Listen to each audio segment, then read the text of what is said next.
the 9th of May 2023 and we are here with intensive care flight paramedic Matt Davidson, 25 years experience at Air Ambulance, as well as he's well over 30 years in his experience. He's been kind enough to join us on the Barefax again this morning. Matt, welcome. Thanks, Ross. Pleasure. How many years now have we been finished? I finished in January 21, so yeah, I've only got affectionate memories for my time in ambulance. It's fantastic. Well, you did join us in an earlier episode with Matt Shepherd. We were talking about mental strength, but we are revisiting again because you have some stories to tell us that the Barefax podcast community, I think, will find very interesting. Yeah, that's interesting to reflect back, and it was a different time when I started, certainly. So let's go through a few little bits and pieces before we kick off. So started at Air Ambulance in 1994. Yes, yeah. So I came from a mic unit. I worked my way through from an ALS paramedic to CI to mic paramedic to CI to applying for the air wing. But I thought I felt junior. But I got through the process. How many years had you been on mica for intensive care? You know what? 2.5 to 3. So I was green. Yeah. And I was well aware of that. And so in terms of my clinical skill set going into the air wing, I was excited to challenge myself, but I was well aware of the fact that I was still pretty junior. Who got you interested? Was there a mentor? Yeah, well, I started on mica.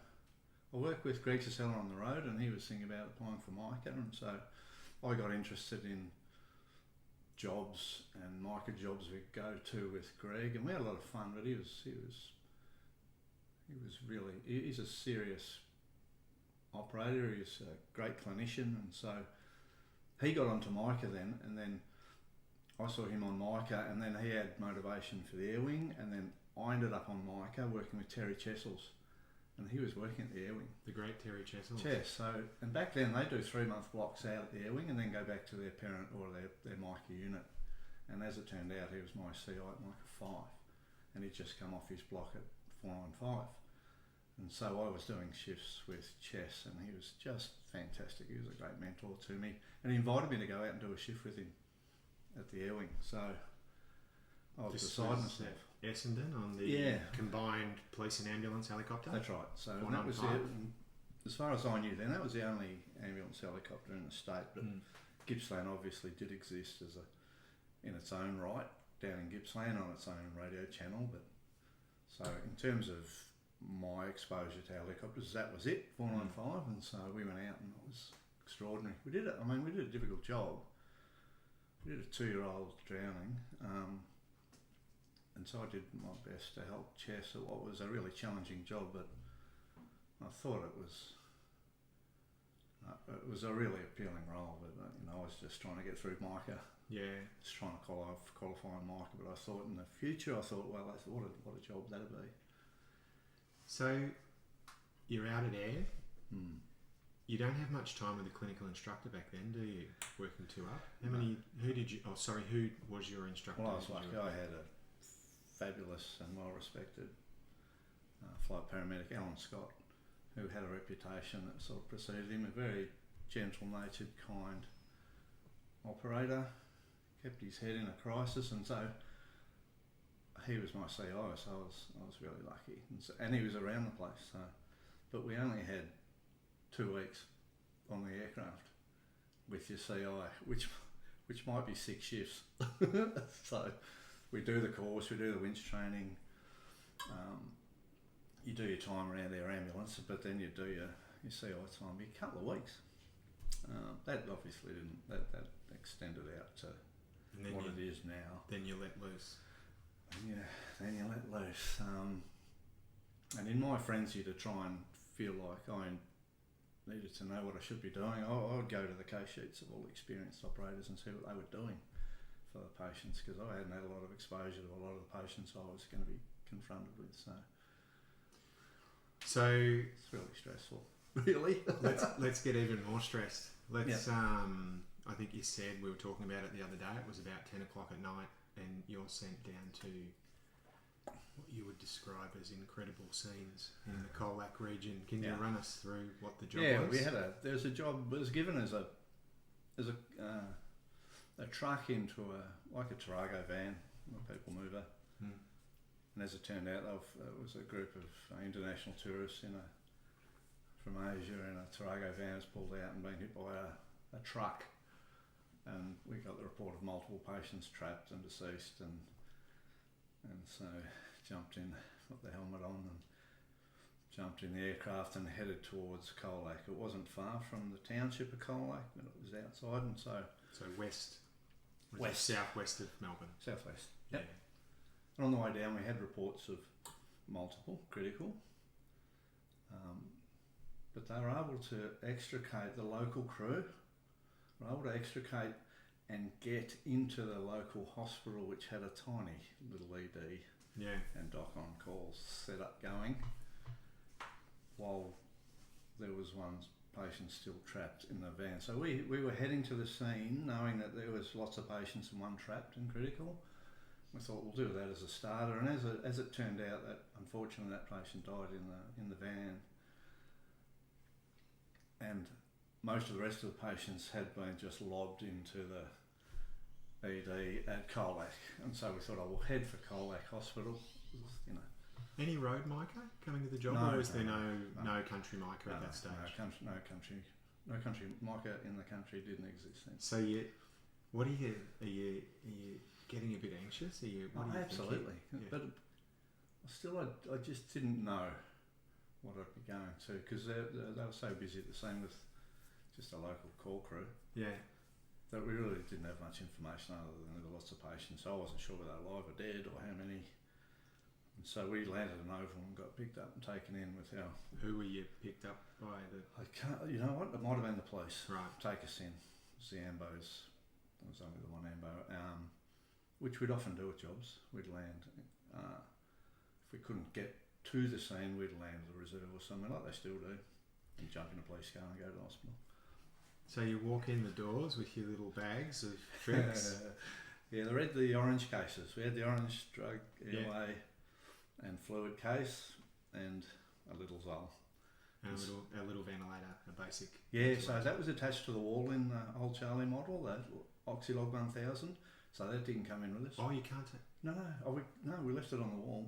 No, that was mounted on the wall. We didn't take the ventilator in with us, Oxylog. So... Okay, handbag patients out back in the day, Ross, because we were only tubing traumatic heads or post-arrest patients. So what do you see when you walk through the doors? I walk in and I see a cubicle with the doctor, the only doctor in the hospital, battling with this severely injured trauma patient, was bleeding everywhere from his airway, with severe head injury. He's really struggling, but he's just setting up, and he had a nurse him trying to help. Doing his best, absolutely. And I thought, oh goodness gracious, how are we going? Can I give you a hand? What have we got here? He goes, no. You go down there. There's people in every room, and you just leave me here, and you go and sort out the rest. I said, oh no worries, I'll go and see. And there were people. The first room I went to had a patient on a bed just thrashing around, a multi-trauma, unattended. And there were... Unconscious or semi-conscious? Unconscious. Unconscious. So, altered, low GCS, combative thrashing. Yep. And I went in and had a look at him. And I thought, okay, I've got to get my eyes on all the patients and see what I'm dealing with here, and get a sit back to our ambulance and let them know what's going on. And then I went to a larger, more open area, and there were 3 others. So you got 5 unconscious patients. 5 unconscious. Critically unwell. Critically unwell, and I'm thinking, I had a quick look at the one in the room. We got him out into the room with the others, and I had a quick look at all of them, and I thought, I think 3 of these are going to need intubating at the very least, and resuscitating. And the 4th, well, they're doing there's a fair chance they might need it in the end too. And I just excuse me, but for the Fairfax community, so we talked about it in other podcasts before. So intubation, you're electively putting them into a temporary coma. Yeah, into an induced coma. And putting a breathing tube in and taking over everything for them. So breathing. So to do a quick triage. Which sounds great and effective, but it's also highly risky, isn't it? Really risky, and you try to avoid it if you can, but we've got a low threshold to fly patients if they've got a altered conscious state and a head injury. So because you can't do anything in the air, it's caught in the air. So you try, and if there's advanced procedures that need to be done, you do them before you load them in the aircraft. And just for the listeners, what happens if you can't get the tube in? Well, that's just, I go in with an optimistic outlook. You prepare, you train your best, and nowadays we have some great adjuncts with difficult airways with video laryngoscope and intubation, assisting laryngeal masks. But you're right. They are just adjuncts, aren't they? You've still got to get the tube in the pie hole. But back then we didn't have an ideal approach in terms of the drugs we were using back then, but still it was what we were doing, and it was what we thought was the right thing to be doing, and it was signed off. So I rang our ambulance and said, look, it's like a combat zone here. We've got multiple patients, and if you can get, occasionally if the holes in the cheese line up, we could get a second aircraft from the police to fly the other flight paramedic who would be working on the fixed wing to you on the helicopter. And as it turned out, we had one. So we had another helicopter coming down. But he's what, at least an hour away? Oh, he's an hour away. No, a fellow goes on my own, but I have a crewman who's a champion. Yeah. But I hadn't worked much with camo, and so together we had to systematically work our way from patient to patient. First I had to make sure someone didn't need to have an immediate intervention like a chest needle put in for a collapsed lung, and then decide who gets intubated first. And you've got to get OBS on all of them, haven't you? So you've got to get OBS, you've got vital signs, which check that someone doesn't need a chest decompression, and then decide, right, let's do this, and we'll do this fella first and see how we go with those two. We'll see who should be next after we get this one sorted. And so away you go. We go, and it was extraordinary. Really, it was because it was noise, groaning and screaming, and they tried to call in some extra staff. We might have had nursing staff come and give us a hand. I got camo working with the cases with our equipment, but we were running out of gear because we're not set up for 3 intubations, 4 intubations. So I was asking staff for some extra gear, extra bags because with tube, put someone in induced coma, we need to breathe for them. But there goes that bag. So, and you've got to find staff to do that, haven't you? Got staff, got to get extra drugs. But anyway, we worked our way along. And the third one that we put in induced coma, the pillow, which we had. I was just like a blur. This is a blur of stuff going on. So with an intubation, just to describe to the viewers, you put basically like a spatula or a scope in their airway, don't you? And you want to get a view, ideally, of their 2 vocal cords, and the plastic goes in between them. Yeah. And that's all a bit precise, isn't it? Absolutely. So you don't really anticipate a feather shower. No. So, and if you've paralysed these patients, stop them breathing, so you really do need the tube to go into You're on the ticker. Yeah. So there's a critical moment there where you're passing the tube, and just as I had the pillow to get the head in the right position, it sort of exploded, and I had duck feathers just showering down as I'm trying to pass. Like it was an extraordinary scene. So were there moments where you think, I might just turn the flight suit inside out? Yeah, it's interesting. Not that one. No, I had other jobs. You just want to maybe go to the local. But this one was like it was so it was so unfamiliar. Yeah. That I didn't even have time to be stressed. I knew what I needed to be doing, and I was anxious about doing it in good time. Without sounding macabre, that's why you went to the air wing, wasn't it, for these sort of challenges? That's right, and you've got to want to be doing those jobs.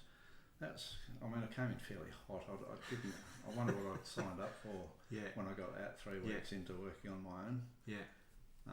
But you got to want the big jobs to come in. I like the challenge of those, and the air wing provides that. Yeah. Just but the crews are getting it in the field too, on the road. It's just a tyranny of distance. It's just a little bit more pronounced for air wing and country paramedics, I reckon. So medical staff. You had 9 years at Essendon, didn't you? Yeah. And then it was time for a change, and you drifted down to, well, it's now known as Gippsland. Hems 2, but Halimed back Yeah, it was there. Halimed. So the east of the state, Yep. and all the Alpine region, Yeah, and all the great. catastrophes that come with that. Yeah, I had a fantastic time down there. It was very different. I was surprised. I did more rescue work and winch work in 18 months than I'd done at Essendon. You still got them at Essendon, the winch rescues, but yeah, because the Alpine ranges and you're over water there, there's a lot of work. Well, you walk out of the hangar, don't you, and you're looking at the Alpine range. That's right, Yeah. and you drive to work, and there are guys and gals heading up with you with trail bikes on the back. You almost feel like And handing you them think, a contact number. So you do a lot of trail bike winches out of remote areas. Yeah. Not often super sick, but sick enough. As you say, the tyranny of distance, and it's the only way to extricate them. Yeah, it is. It is. It takes hours, and if they got often had lower limb fractures or bust ribs, and they couldn't be got out without a winch rescue. So can we go to another evening, and we'll add another layer of anxiety? There's a big praying in the Sale area, which is even further east, and your crewmen. Yeah. Crewmen. Yeah, we had who lived locally. We had report of a vehicle rollover with multiple patients, young patients with multiple fatalities. And it was off the back of Sale, which is not far from where the crew's son may well have been out driving that night with friends, and we weren't sure, and he couldn't get in contact to clear that before, and it's a short hop for us. So we had the anxiety of worrying that it might have been his son, just because it was that time of night and his son was out and couldn't get hold of him. So that's adding to your layer. So we've got a big job. It sounds like, and we've got the added anxiety laid on top of that. There might be the crew's son involved in the first thing, so for us that was front of mind. But that's a bit bizarre, isn't it? And I suppose you can explain it now, but it sounds a bit weird on the night. So you arrive and you're relieved that the catastrophe you're at doesn't involve someone that you guys know, but then you've got to switch back to another level, haven't you? And then, but in the first instance, we've got to get to the scene safely. So it's a dark night. It's a back road in Gippsland with no lighting. And you don't have night vision goggles at this stage, no night vision goggles. We've got the night sun, and all we could see as we're flying into the big black hole was one set of beacons, ambulance beacons flashing. And the night sun's basically a torch on the front of the camera. So then we land. So we had to land into the paddock safely. As you know, the critical, issue in the first instance is getting us to the scene safely, and there's the hazards of wires and livestock and horses and star pickets, and so we landed in a paddock. So we got there, and then it was right. We just got to make sure these cars are not the cars that we know we're looking for, and so we cleared that. We could breathe, but then we got a dark country road with bodies and people trapped in cars and bodies everywhere, and there were 3 deceased. 3 deceased before you even started. Yeah, so we had to. So we're making sure with the crew that are there that we've accounted for everyone, and so we had 3 critical in the end, but 2 particularly. One with a critical head injury, trapped upside in a car. Another young fella who had been ejected with a major chest injury, with a big, severe chest injury, big flail segment, and collapsed lung and tissue into the, subcutaneous emphysema, and he was conscious. And the flail is a part of your chest. Yeah, it's segmented off his spine and sternum, so flapping paradoxically. So it's not helping his No, breathing. and he said, I'm dying. Yeah. I'm dying. Oh, really? And he was on the guys who got him on bed, and I thought, you are, mate. But I need to let our ambulance know what's going on. So we identified the boy trapped in the high ace upside down with a severe head injury. He was trapped. He'd leave him with that crew to try and look after him and get him out. There was another fellow with spinal injury, with fractured vertebrae potentially. He's the most stable. Most stable, and then we had this kid who was dying with his major chest. So, and then the phone ringing. Because what have you got? Okay. So we got a fixed wing. Have we got another helicopter? Because we had one. We had 495. But Justin was too far away. Well, he was an hour away, and they were going to come towards us an hour.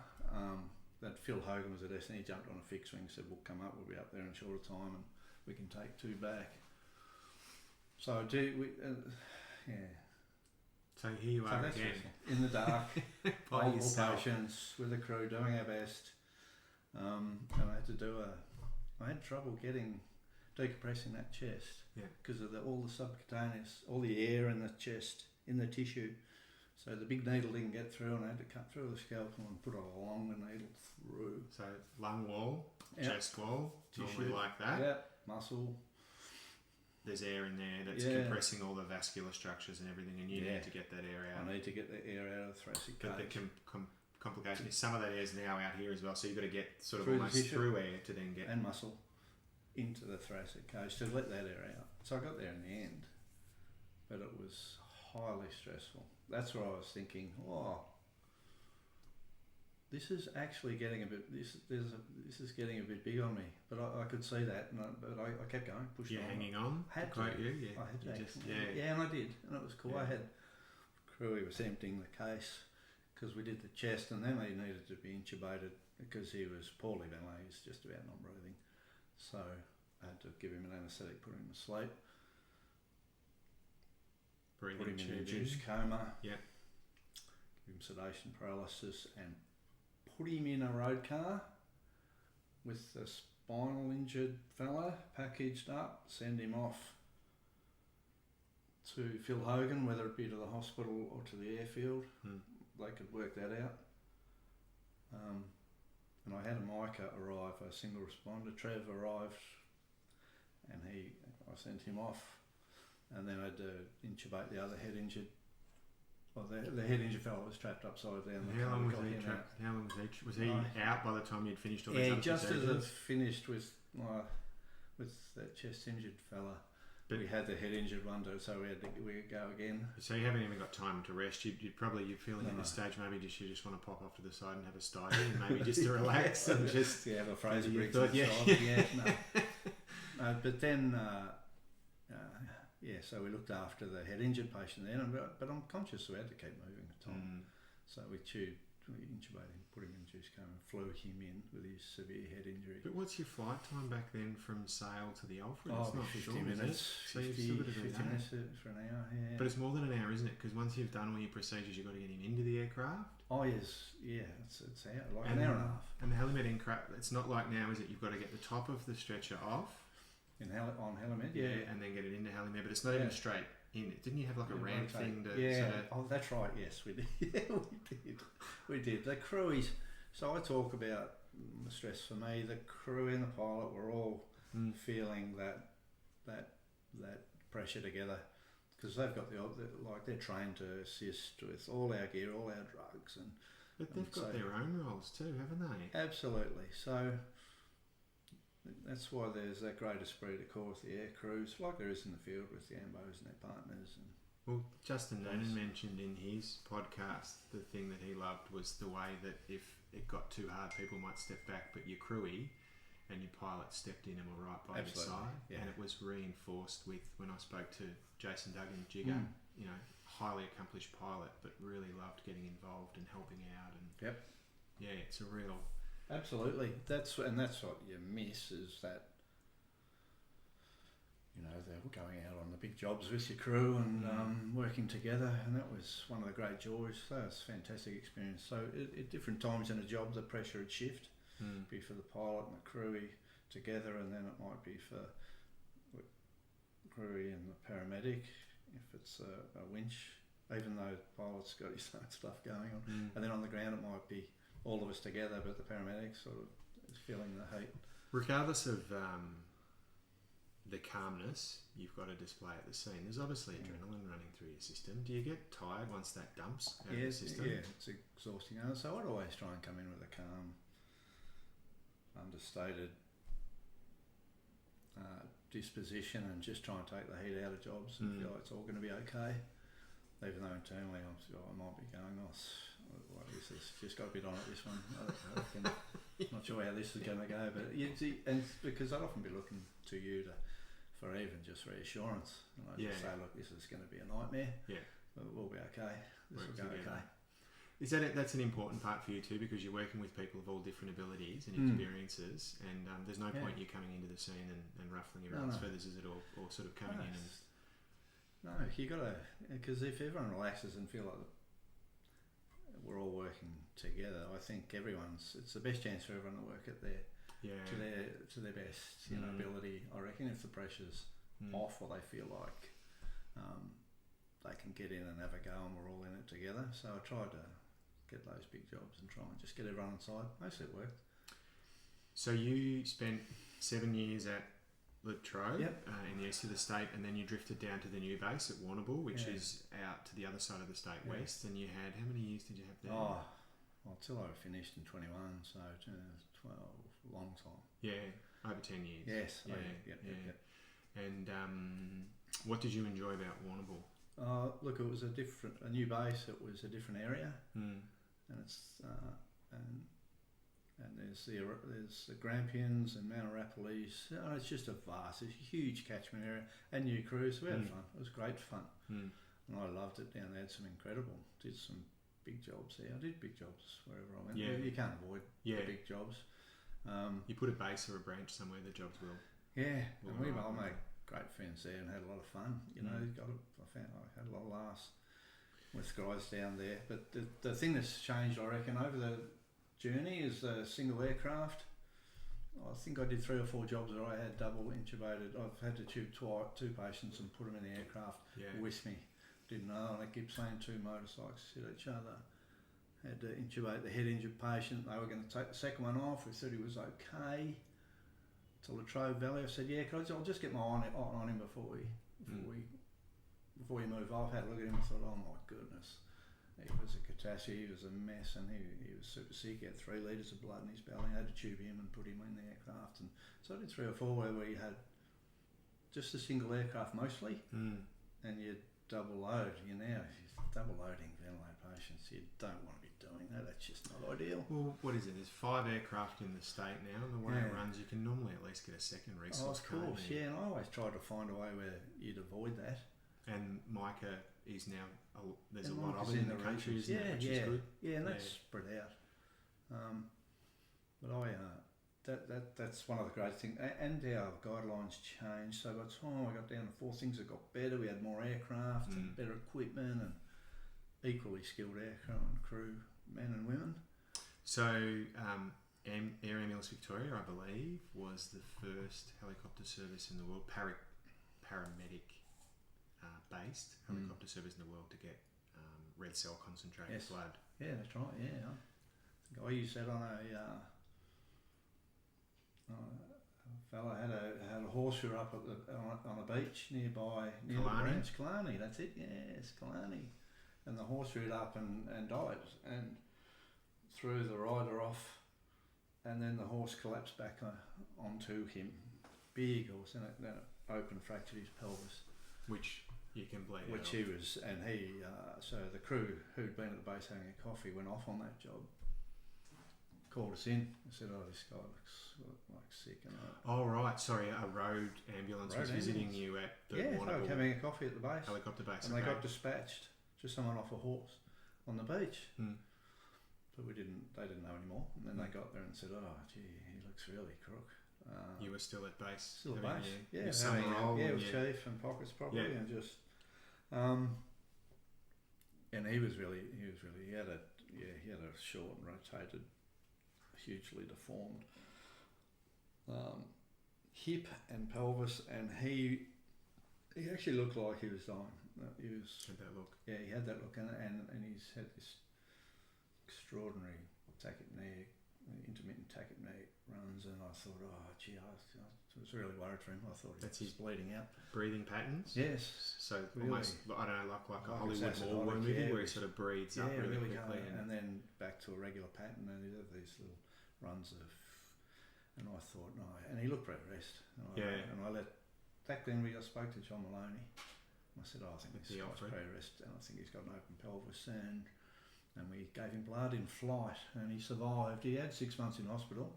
But it segmented his pelvis off his spine, like he was super sick. So you've got 4 units of blood, which is 300 mils each. Yep. Your flight time from Killarney is well over an hour. So, I know. I thought he was going to die in flight.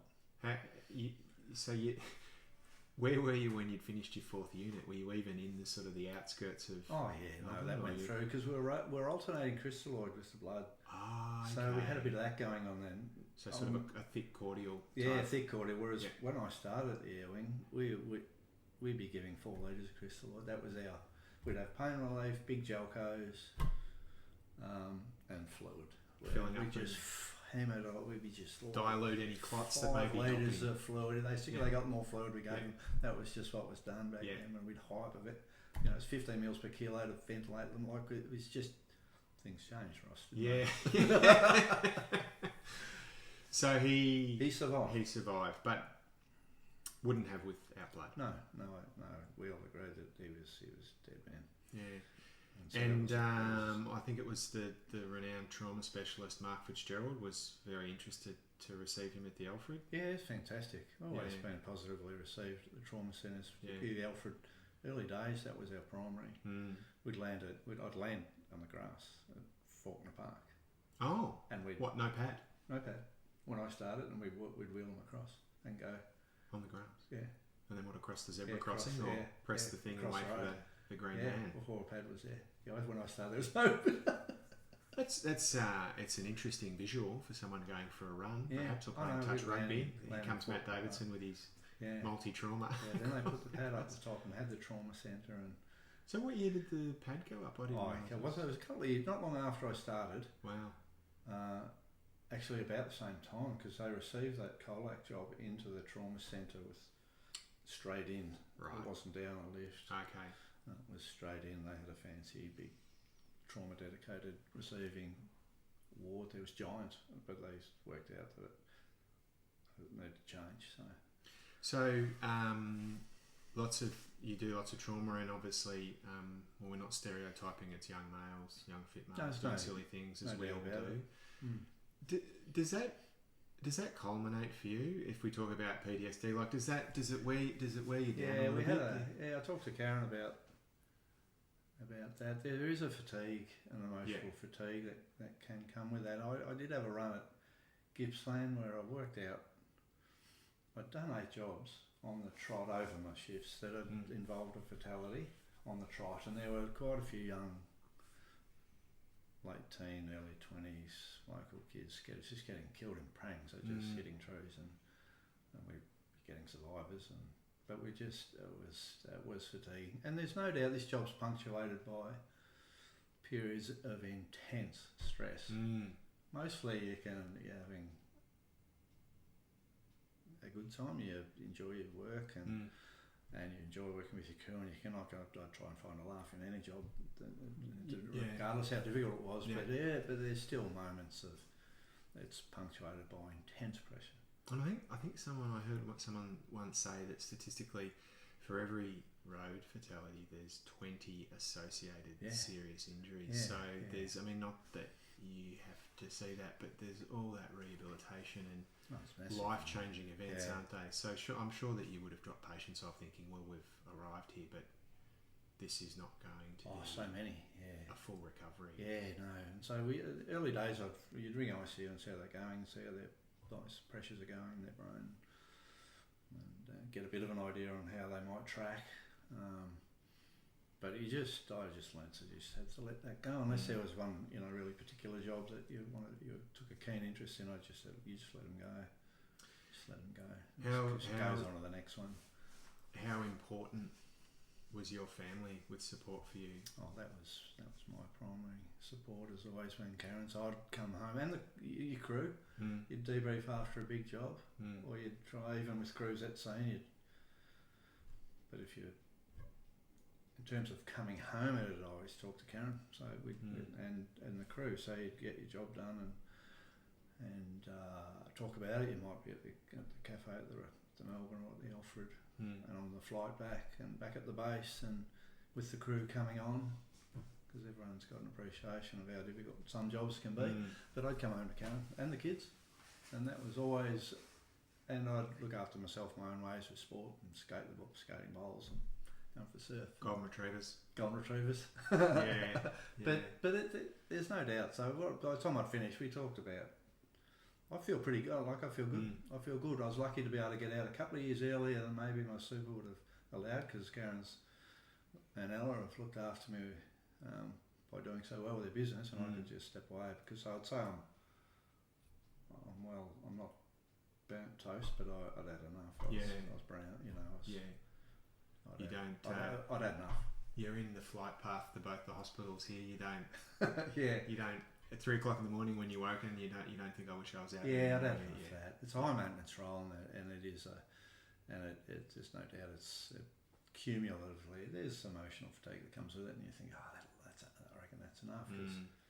I'd sort of Airwing allowed me to do other things, so I did my international retrieval work for 20 years, repatriating people as a casual job. So I did a lot of that for a bit of interest, and then some contract work in PNG and on the border force off in the Indian Ocean, and with the army training exercises. So amongst the air ambulance work, I filled my boots doing other things just because I could, and ambulance gave me that.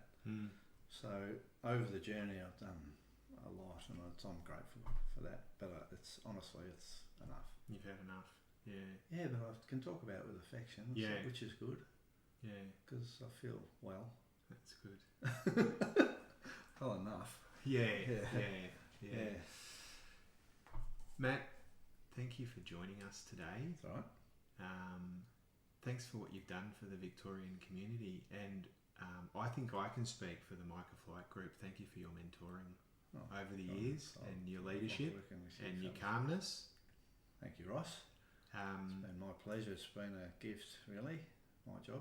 And thank you for giving us some more time for the Bare Facts podcast today. Pleasure. Thanks.